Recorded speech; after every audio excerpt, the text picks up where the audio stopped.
92 व्याज आहे. मुद्दल 1 से 8 गुणिला 2 भागिले 100. 192 गुणिला 100 भागिले 8 2. आपण 8 ना भाग देऊ. 8 1 8 8 2 कितना उरणार 8 चौक 12 2 12 1 2 0 खाली 12 काय होणं मुद्दल.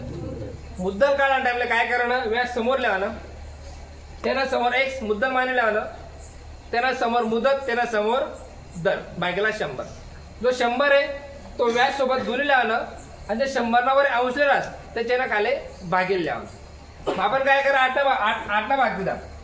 8 2 16 शेकडो में 16 किलावर तर 3 माडे 32 आहे. 8 चौक 32 ठीक आहे 2 12 2 24 12 1 12 2 0 वरती मुद्दल किला भेटणार मुद्दल